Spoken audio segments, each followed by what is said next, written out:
जय जगन्नाथ रुद्राक्ष study point को आपको स्वागत जनाऊँगी। आज नूतन भिडियो आम mathematics content pedagogy mathematics evaluation बा गणित मूल्यांकन विषय आलोचना करवा। थंबनेल देखिए आप भावुवे जे ए तो इभालुएसन लिखाई किंतु ये विषय वस्तु आरंभ लिखा हो कि मान निर्धारण गणितर। जदि आप पेडागोजी विषय किसी भी धारणा अच्छी तो जानी कि मान निर्धारण आउ मूल्यांकन साधारणतः पर्यायवाची शब्द एवं समानार्थी शब्द बोली समस्त मन में धारणाटी थाए बा जो भी आप पढ़ी से आपन को ये जिनसटी कही किंतु मु भी मना करूनी जे से जिनसटी अलग बोली किंतु गोटे जिनस अच्छी टेक्निकाली आसेसमेंट जहाँ को मान निर्धारण इभालुएसन जहाँ को मूल्यांकन बोली कहुए कौन ना कौन पॉइंट गोटे अलग। आज आमर आलोचनार विषय वस्तु रहित शिक्षण में मान निर्धारण। तेणु मान निर्धारण टर्मटा एत आपण भाविबेनि जे आम अलग किसी विषय वस्तु आलोचना करुँच। आज मान निर्धारण मौलिक नीति मान निर्धारण दिग बेसिक जो इभालुएसन रही आज आम कंप्लीट करवा है। बहुत थर परीक्षा आसे आप शुणी विषय वस्तु संपर्कित नीति शिक्षण संपर्कित नीति समता नीति से विषय आज आलोचना करवा। ये सब आलोचना करने पूर्व फास्ट आम आलोचना करवा मान निर्धारण आउ मूल्यांकन कौन आपण मन में द्वंद्व रही। गोटे उदाहरण देवी आपण मन में हुए तो द्वंद्व दूर हो पारे। आपण समस्ते जीवन एपरी पर्यायर अच्छा आप रोसई तो निश्चिंत शिखि थे। तेणु आप जो रोसई करते ना से रोसईटा मझे मझे टे चाखती जे लुण टे है मसला अधिक होगा कि मसलाटा ठीक से कषि है ना से जो आप रोसई करुवा समय तदारख कर ये जिनसटा है ना से जिनसटा है ना ना रोसई भल हेनी से कहुए आसेसमेंट। आ रोसई हो सारा पर आपन जो चाखुंट से इभालुएसन बुझीगला ना ना। आउ थे कौन जितेबाला आप कंटिन्यूइंग प्रोसेस रे कौन सी जिनसर स्थिति जानुंट जे जिनसटी मु जो उद्देश्य को लेकिन काम करुच्ची से उद्देश्य आड़ को जाऊँगी ना ना ताकू कहुए आसेसमेंट। एवं कामटी हो सारा पर जदि आम से जिनसटी को निजर जजमेंट दवापाई मूल्यबोध विचार जो मूल्यांकन FC4 विषय में बही आप पढ़ी से गोटे मूल्यबोध विचार थी जजमेंट जो आप देवे से हम इभालुएसन मन में बहुत द्वंद्व थी इभालुएसन गोटे अलग भिडियो निश्चिंत भाव में आना। तेणु ये उदाहरणटी मन रखिए रोसई करुवा समय आप कौन सी जिनस को तदारख करुँच माने सी है आसेसमेंट। रोसई कर सारापर जदि आम कह कि आपड़ जदि भाई कि भौणी कि बापा कि मामा को कहते कि चाखी दियो बोली से जिनसटी आप आशा कर किसी गोटे कमेंट से दिंतु बोली जे केमिति होती से कहुए सी जो कमेंट देले जे हाँ भल होती आउ टे होता से कहुए इभालुएसन है। तेणु आमर आज आलोचनार विषय वस्तु हूँ गणित जो मान निर्धारण बा आसेसमेंट रही तार विभिन्न प्रकार मौलिक नीति रही एवं विभिन्न दिग रही।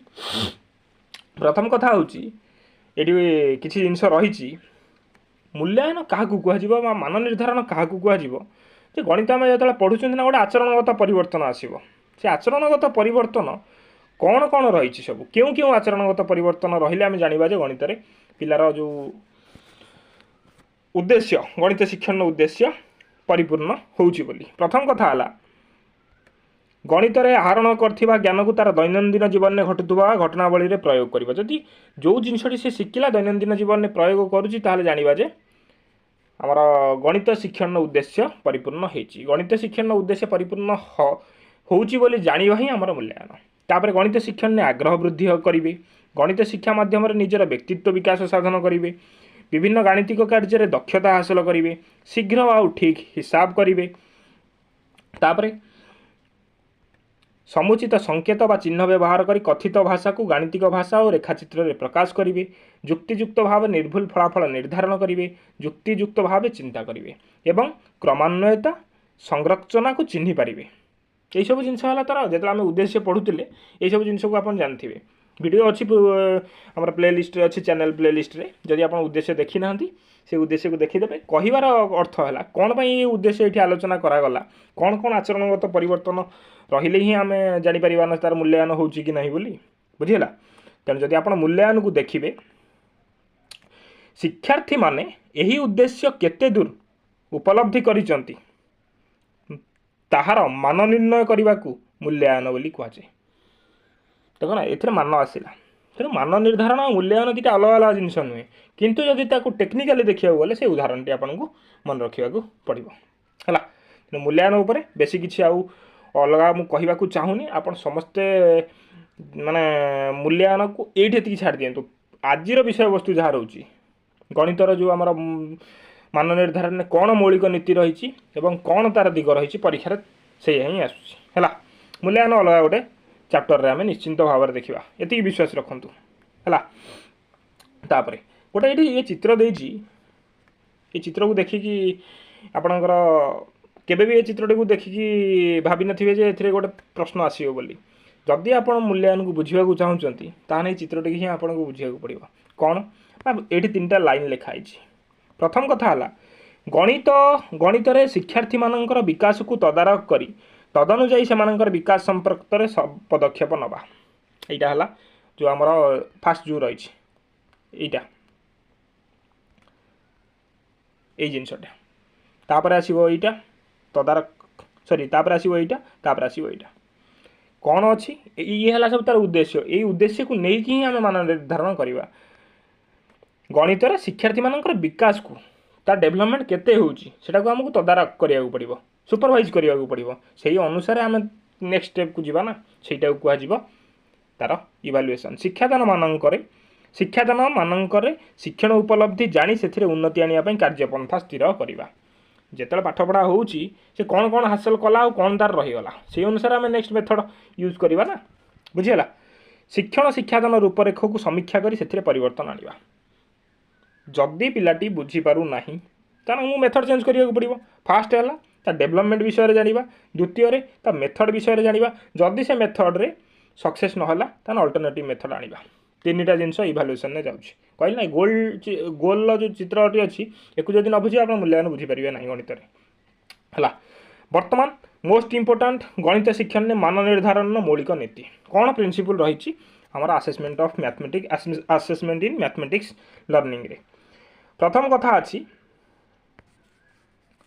माने गणित शिक्षण में 3टा मौलिक नीति अच्छी 3टी मौलिक शैक्षिक नीति रही कौन ना विषय वस्तु संपर्कित नीति शिक्षण संपर्कित नीति और समता नीति जोटा को आमर गणित शिक्षण में बहुल भाव में व्यवहार करा जाए कौन विषय वस्तु संपर्कित नीति मान निर्धारण निश्चिंत भाव यह स्पष्ट करने उचित जे गणित केउं विषय वस्तु गुड़िक शिक्षण खूब आवश्यक ये लाइन टाक भूलें परीक्षा डायरेक्ट यहाँ दे दूची जे मान निर्धारण निश्चिंत भाव यह स्पष्ट करने उचित गणितर केउं विषय वस्तु गुड़िक शिक्षण खूब आवश्यक यह गणित शिक्षण केउं नीति उपर आधारित 3टा देथिबो ऑप्शन में आपन पचाथिबो बा एमान भीतर कौन सीटी नुहे 4टा ऑप्शन रहिला आखि बुझी मारे विषय वस्तु संपर्कित नीति है को विषय को क्लास रे पिला पढ़े समस्त शिक्षार्थी कौन सब शिखिबे आ शिक्षा समर्थ ये सब किए डिसाइड करिवो मान निर्धारण आपन साधारणतः जानता ना जो एप्टीट्यूड टेस्ट करा जाए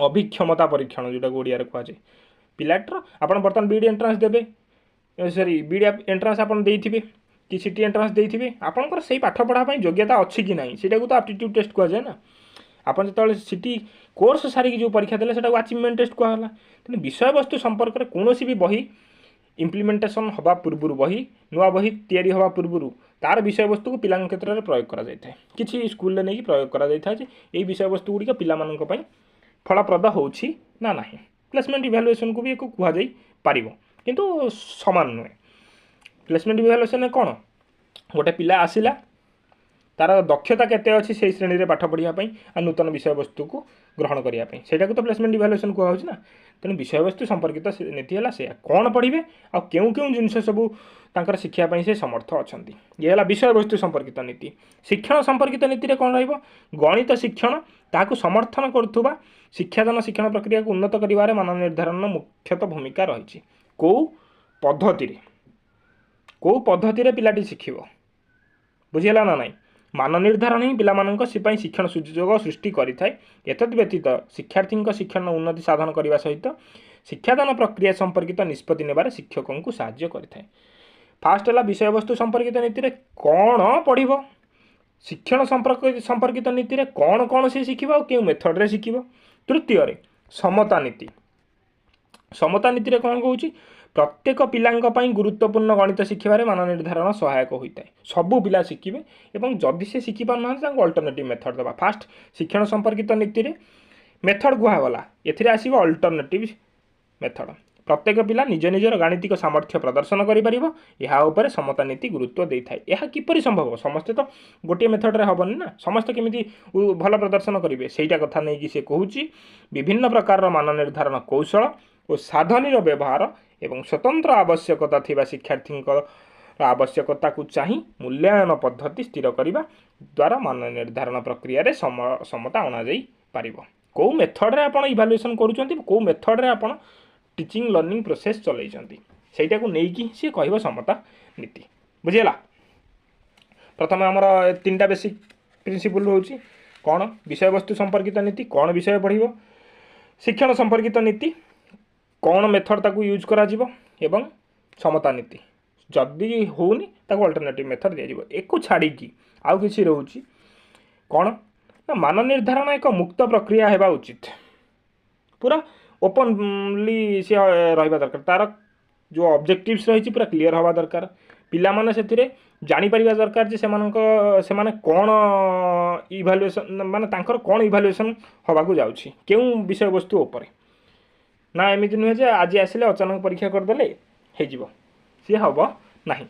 शिक्षार्थी मानक मान निर्धारण संक्रांतीय समस्त तथ्य जनवा आवश्यक ये जो जिनसटी कहली समस्त शिक्षार्थी जानिबा दरकार जे मान निर्धारण किभली भाव में आसेसमेंट किभली भाव में मान निर्धारण प्रक्रियार प्रत्येक स्तर में शिक्षार्थी मानक संपृक्ति को निश्चित करा जिवो शिक्षक रे केवल पिला द्वारा हेले हम उभय शिक्षक शिक्षार्थी मिसिकी ही इवैल्यूएशन करती मान निर्धारण प्रक्रियार वैधता जांच करने और से परिवर्तन अणाजिया समस्त व्यवस्था अवसंभावी तापर कौन मान निर्धारण गणित शिक्षण संपर्क आवश्यक निष्कर्ष व युक्तियुक्त सिद्धांत मिलुवा आवश्यक केवल मान निर्धारण करदे हेनी ताहा यूजफुल हवा दरकार से जापार दरकार जे यह परवर्ती पर्याय केते आवश्यक होला या पर कौन रहिबो ना आमर गणित शिक्षण मान निर्धारण विभिन्न दिग नीति सरीगला वर्तमान दिग कौन ना प्रथमे जमी से तीन नीति भल से मन रखिए ए दिग को सेमती मन रखिए परीक्षा डायरेक्ट आसुची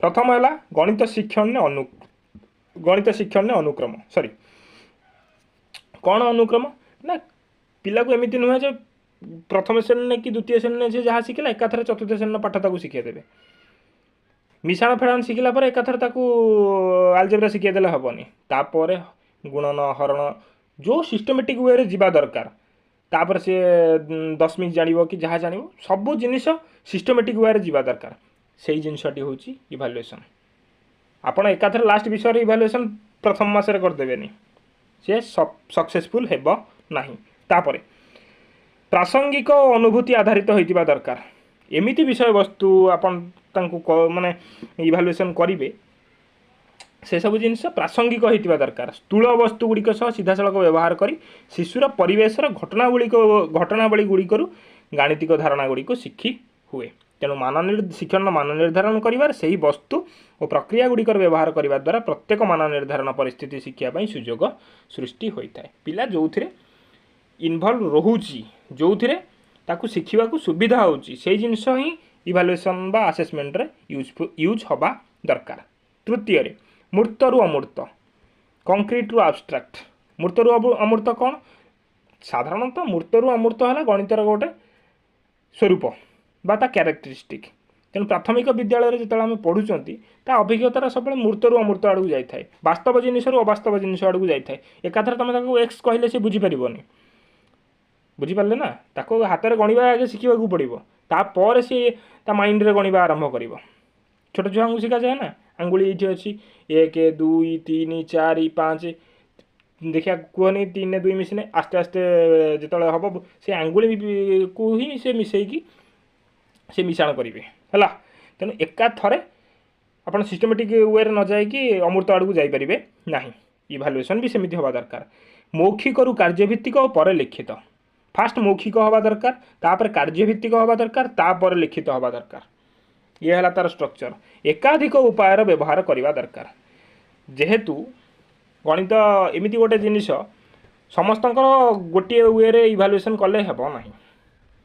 ବୁଝିହେଲା ନା? ନା ଗୋଟିଏ ମେଥଡ଼ରେ ତାଙ୍କୁ ପଢ଼େଇଲେ ହେବ, ନା ଗୋଟିଏ ୱେରେ ଇଭାଲୁଏସନ୍ କଲେ ହେବ। ତେଣୁ ବହୁତ ମାନେ ଏକାଧିକ ଉପାୟରେ ଅଛି, ଯେଉଁ ଆମର ଟେକ୍ନିକ୍ ଅଛି, ସେ ଟେକ୍ନିକ୍ ବ୍ୟବହାର କରିବାକୁ ପଡ଼ିବ। ହେଲା, ଇଏ ଥିଲା ତାର ବିଭିନ୍ନ ଦିଗ। Last but not the list, ବହୁତ ଇମ୍ପୋର୍ଟାଣ୍ଟ ମୂଲ୍ୟାୟନ ପାଇଁ। ଯେତେବେଳେ ପ୍ରାଥମିକ ସ୍ତରର ହେଉ ବା ଉଚ୍ଚ ପ୍ରାଥମିକ ସ୍ତରର ହେଉ, ଇଭାଲୁଏସନ୍ ଯେତେବେଳେ ଆପଣ ପଢ଼ୁଛନ୍ତି ନା, ତିନିଟା ଜିନିଷ ଆପଣଙ୍କର ମନରେ ରହିବା ଦରକାର। କ'ଣ ନା, ପିଲାମାନେ କ'ଣ ଶିଖୁଛନ୍ତି ତାଠୁ ଅଧିକ ଗୁରୁତ୍ୱ ଦେବା ଦରକାର ଯେ ପିଲାମାନେ କିପରି ଶିଖନ୍ତି। ପିଲାମାନେ କ'ଣ ଶିଖୁଛନ୍ତି ତାଠୁ ଅଧିକ ଗୁରୁତ୍ୱ ଦେବା ଦରକାର ଯେ ପିଲାମାନେ କିପରି ଶିଖନ୍ତି। ପ୍ରାଥମିକ ବିଦ୍ୟାଳୟ ପାଠ୍ୟକ୍ରମରେ ଅନ୍ତର୍ଭୁକ୍ତ ହୋଇଥିବା ଗାଣିତିକ ଧାରଣା, ଯେଉଁ କ୍ଲାସ୍ରେ ଅଛନ୍ତି ସେଇ କ୍ଲାସ୍ର ପାଠ କ'ଣ ଅଛି, ସେଇ ଗାଣିତିକ ଧାରଣା ସେ ଶିଖିପାରୁଛନ୍ତି ତ ଠିକ୍ ଅଛି। ଗଣିତରେ ପିଲାମାନେ କ'ଣ କ'ଣ ବୁଝିଛନ୍ତି, ଫାଷ୍ଟ ଆସିଲା ଶିଖନ୍ତି, ତାପରେ ଯେଉଁ ଜିନିଷଟି ଶିଖୁଛନ୍ତି ସେ ଜିନିଷଟି ତାଙ୍କର ମାନେ ସେ ବୁଝିଛନ୍ତି ତ, ବୁଝିଗଲା। ତାପରେ ଗୋଟିଏ ଜିନିଷ, ଏସବୁ ଜିନିଷ ଯାହା ଆମେ ପଢ଼ିଲେ ଆପଣ ହୁଏତ ଦେଖିଥିବେ ନ ଦେଖିଥିବେ, ଏଇ ଚିତ୍ରଟିରେ ଗଣିତରେ କ'ଣ କ'ଣ ମୂଲ୍ୟାୟନ କରାଯିବ। ୟା ପରେ ଆଉ ଆମେ କିଛି ଆଲୋଚନା ମୂଲ୍ୟାୟନ ନାହିଁ, ଆପଣ ସବୁ କିଛି ବୁଝିପାରିବେ। ଗଣିତରେ କ'ଣ କ'ଣ ମୂଲ୍ୟାୟନ କରାଯିବ। ଫାଷ୍ଟ, ଗଣିତରେ ଭାବ ବିନିମୟ ସେ କିଭଳି ଭାବରେ କରୁଛି, ଗାଣିତିକ ଭାବ ବିନିମୟ। ଦ୍ୱିତୀୟରେ, ଗଣିତ ପ୍ରତି ତାର ପ୍ରବଣତା, ମାନେ ତା ଇଣ୍ଟରେଷ୍ଟ କେତେ ଅଛି। ତାପରେ ଗାଣିତିକ ଧାରଣା ଓ ପ୍ରକ୍ରିୟା, ଗାଣିତିକ ଯୁକ୍ତି ଏବଂ ଗାଣିତିକ ଜ୍ଞାନ ପ୍ରୟୋଗ କରି ସମସ୍ୟା ସମାଧାନ, ଏହିସବୁ ଜିନିଷକୁ ନେଇକି ଇଭାଲୁଏସନ୍ କରାଯିବ। ବର୍ତ୍ତମାନ ଗୋଟେ ଗୋଟେ ଦେଖିବା, ଟିକେ ସମୟ ଲାଗିବ, ଭଲସେ ଦେଖନ୍ତୁ। ପ୍ରଥମେ ରହିଛି ଗାଣିତିକ ଭାବ ବିନିମୟ। ମଝିରେ ଅଛି ଗଣିତରେ କ'ଣ ମୂଲ୍ୟାୟନ କରାଯିବ। ଯଦି ଗାଣିତିକ ଭାବ ବିନିମୟ କଥା ଦେଖିବା, ପିଲା ପାଖରେ କ'ଣ ଆମେ ସେଥିରେ ତା କ୍ୟାରେକ୍ଟରିଷ୍ଟିକ୍ ଦେଖିବା ଯେ ଜାଣିଯିବା ଯେ ହଁ ତାର ଗାଣିତିକ ଭାବ ବିନିମୟ ହେଉଛି। ପ୍ରଥମ କଥା, ଦୈନନ୍ଦିନ ଜୀବନରେ ଯୁକ୍ତିଯୁକ୍ତ, ସଂକ୍ଷିପ୍ତ ଓ ଶୃଙ୍ଖଳିତ ଭାବ ବିନିମୟ ସେ କରିପାରୁଛି ନା ନାହିଁ। ଲେଖିବା ସମୟରେ ଚିତ୍ର, ଗ୍ରାଫ୍ ଆଉ ସଂକେତର ବ୍ୟବହାର କରୁଛି ନା ନାହିଁ। ଏଇସବୁ ଏଇ ଦୁଇଟା ଜିନିଷକୁ କୁହାଯାଏ ଗାଣିତିକ ଭାବ ବିନିମୟ। ଯେଉଁ ଜିନିଷ ସେ ୟୁଜ୍ କରୁଛି ସେଥିରେ ଯୁକ୍ତିଯୁକ୍ତ ଅଛି ତ, ମାନେ ସେ ଲଜିକ୍ ସେଥିରେ ୟୁଜ୍ କରୁଛି ନା, ଏବଂ ସର୍ଟକଟ୍ ମେଥଡ଼ରେ ୟୁଜ୍ କରୁଛି ନା, ଏବଂ ସିଷ୍ଟମେଟିକ୍ ୱେରେ କରୁଛି ନା ନାହିଁ। ହେଲା, ଗଣିତ ଆମକୁ ଏଇ ତିନିଟା ଜିନିଷ ହିଁ ଶିଖଉଛି ନା, ଲଜିକାଲି, ସର୍ଟଲି ଏବଂ ସିଷ୍ଟମେଟିକାଲି। ତାପରେ ଲେଖିବା ସମୟରେ ସେ ଚିତ୍ର, ଗ୍ରାଫ୍, ସଂକେତର ବ୍ୟବହାର କରୁଛି କି ନାହିଁ, ଏଟାକୁ କ'ଣ କୁହାଯିବ, ତାର ଗାଣିତିକ ଭାବ ବିନିମୟ। ଏଇ ଜିନିଷକୁ ଦେଖିକି ଆମେ ଡିସାଇଡ୍ କରିବା। ତାପରେ ଗଣିତ ପ୍ରତି ପ୍ରବଣତା, ଗଣିତ ପ୍ରତି ପ୍ରବଣତାରେ କ'ଣ ଅଛି, ଗଣିତ ପାଠ ପ୍ରତି ତାର ଦୃଷ୍ଟିକୋଣ କ'ଣ, ତାକୁ କିଭଳି ଲାଗୁଛି ଗଣିତ ପାଠ, ସେ ଜିନିଷକୁ ବି ମୂଲ୍ୟାୟନ କରାଯିବ। ଦ୍ୱିତୀୟରେ ଗଣିତ ଶିକ୍ଷଣ ପ୍ରତି ଆଗ୍ରହ ଓ ମନୋଭାବ, ଏବଂ ତୃତୀୟରେ ଗଣିତ ପ୍ରତି ଭୟ। ଏହିସବୁ ଜିନିଷକୁ ଅବଜରଭେସନ୍ ଏବଂ ସାଧାରଣତଃ ଇଣ୍ଟରଭ୍ୟୁ ମେଥଡ଼, ସାକ୍ଷାତକାର ଯେଉଁଟାକୁ କୁହାଯାଏ, ଏଇ ଦୁଇଟା ଜିନିଷରେ ହିଁ ଜାଣିହେବ ଗଣିତ ପ୍ରତି ଯେଉଁ ପ୍ରବଣତା ଅଛି। କେଉଁ ସେକ୍ସନରେ କ'ଣ କ'ଣ ରହୁଛି ଟିକେ ଥରେ ମନେ ରଖିଦେବେ। ମୁଁ ଆପଣଙ୍କୁ କହିଲି PC3ରେ ଅଛି ଆପଣଙ୍କର ମ୍ୟାଥମେଟିକ୍ସ ପେଡାଗୋଜି। ତାପରେ ଗାଣିତିକ ଧାରଣା ଓ ପ୍ରକ୍ରିୟା, ମୋଷ୍ଟ ଇମ୍ପୋର୍ଟାଣ୍ଟ। କ'ଣ କ'ଣ ଗାଣିତିକ ଧାରଣା ପ୍ରକ୍ରିୟା ସେ ଶିଖିଲା କେମିତି ଜାଣିବା। ଫାଷ୍ଟ ସଂଖ୍ୟା ପଦ୍ଧତି, ଦ୍ୱିତୀୟରେ ଗାଣିତିକ ପ୍ରକ୍ରିୟା, ଯେଉଁ ଯୋଗ, ବିୟୋଗ, ହରଣ, ଫେଡ଼ାଣ, ଗୁଣନ, ଭଗ୍ନ ସଂଖ୍ୟା, ଦଶମିକ ସଂଖ୍ୟା ସହିତ ଜ୍ୟାମିତିକ ଚିତ୍ର ଓ ଚିନ୍ତନ, ମାପ, ସମସ୍ୟା ସମାଧାନ, ସଂରଚନା, ତଥ୍ୟ ପରିଚାଳନା, ମୌଳିକ ବୀଜଗାଣିତିକ ପ୍ରକ୍ରିୟା, ସରଳ ସମୀକରଣ। এই লাস্ট ଯେଉଁ ଦୁଇଟା ଜିନିଷ ଲେଖା ହେଇନା ଟିକେ ଭଲସେ ଦେଖନ୍ତୁ, ଲେଖା ହେଇଛି ଉଚ୍ଚ ପ୍ରାଥମିକ ସ୍ତର ପାଇଁ ପରୀକ୍ଷାରେ ଆସିବାର ସମ୍ଭାବନା ଅଛି। ଉଚ୍ଚ ପ୍ରାଥମିକ ସ୍ତରରେ କ'ଣ ଗାଣିତିକ ସେ ଧାରଣା ଶିଖିବା ଦରକାର, କେଉଁ ଗାଣିତିକ ଧାରଣାକୁ ନେଇକି ତାର ମୂଲ୍ୟାୟନ କରାଯିବ। ଫାଷ୍ଟ ହେଲା ମୌଳିକ ବୀଜଗାଣିତିକ ପ୍ରକ୍ରିୟା, ଷଷ୍ଠ ଶ୍ରେଣୀ ଆସିଲେ ହିଁ ଆମର ଆଲଜେବ୍ରା ଆସୁଛି ନା। ତାପରେ ସରଳ ସମୀକରଣ, ଏକ୍ସ ଆସିଗଲା। ହେଲା, ତେଣୁ ଏଇସବୁ ଜିନିଷକୁ ଯଦି ସିଏ ଭଲସେ ଆକ୍ୱାର କରିପାରୁଛି ତାହେଲେ ଆମେ ଜାଣିବା ଯେ ତାର ମୂଲ୍ୟାୟନ ଠିକ୍ସେ ହେଇଛି ବା ଶିକ୍ଷଣ ପ୍ରକ୍ରିୟା ଠିକ୍ସେ ହେଇଛି। ହେଲା, ତାପରେ ଗାଣିତିକ ଯୁକ୍ତି, କ'ଣ କ'ଣ ଗାଣିତିକ ଯୁକ୍ତି ରହୁଛି। ଉଭୟ ଆରୋହ ଓ ଅବରୋହ ଉପାୟରେ ଯୁକ୍ତି ଯେଉଁ ଉପସ୍ଥାପନ ସେ କରିପାରୁଥିବା ଦରକାର। ଆରୋହ ବି ଶିଖିଥିବ, ଅବରୋହ ବି ଶିଖିଥିବ। ସମସ୍ୟା ସମାଧାନ କରିବାରେ ବହୁବିଧ ଉପାୟର ବ୍ୟବହାର କରୁଥିବ। କୌଣସି ବି ସମସ୍ୟା ସମାଧାନ କେବଳ ଗୋଟେ ମେଥଡ଼ରେ, ଯଦି ଆପଣ ଟିଚର ହେଇକି ତାଙ୍କୁ ଶିଖେଇଥିବେ କି ବିଭିନ୍ନ ଉପାୟରେ ଶିଖିବା ଦରକାର, ତାହେଲେ ସିଏ ଷ୍ଟୁଡେଣ୍ଟ ହେଇକି ବି ସେଇଟା ୟୁଜ୍ କରିବେ। ଯେମିତି ଆରୋହ ହେଉ ଅବରୋହ ହେଉ, ଆରୋହ ଅବରୋହ ଉପରେ वीडियो सरी जाइए देखने। गाणितिक जुक्ति को संगठित भाव उपस्थापना। प्रथम कथा है गणित आमको शिखा लॉजिकली वे रे जीवा आउ सिस्टमेटिकली वे रे जीवा ऑर्गेनाइजेशनल वे रे जीवा से जुक्ति को संगठित भाव में जोटा ओडिया लिखाई मुझे इंग्लीश रे कहली सबू जिनस को लॉजिक अनुसार देखा ही गणित आमको शिखा। तापर समस्या समाधान किभली भाव में करा पुस्तक मध्य थी समस्या समाधान और पुस्तक बाहर समस्या समाधान खाली बही जो एग्जांपल दे देछि कि बही जो प्रश्न दे देछि सेथिरे समाधान कले हेबनी बही बाहर विषय वस्तु को भी जानिबा दरकार। दैनंदिन जीवन समस्या समाधान प्रक्रिया संबंध में धारणा किभली भाव से प्रोब्लेम टाको सॉल्व करि पारिबो। तेणु ये थिला हमर आज आलोचनार विषय वस्तु गणित पेडागोजी जो कंटेंट पेडागोजी रही से इभालुएसन आउ आसेसमेंट जो तार द्वंद्व रही ता विषय रे एवं मौलिक नीति आउ थे कहीदे। प्रथम रहा कौन विषय वस्तु संपर्कित नीति शिक्षण संपर्कित नीति एवं समता नीति तापर विभिन्न दिग रहा। आशा करुँची आज भिडियोटी आपन को भल लगी जदि इनफॉर्मेटिव लगिला भल लगिला लाइक शेयर सब्सक्राइब करदेवे एवं सांग मान सहित पाठपढ़ा को जोरदार आगू चलाई दिंतु।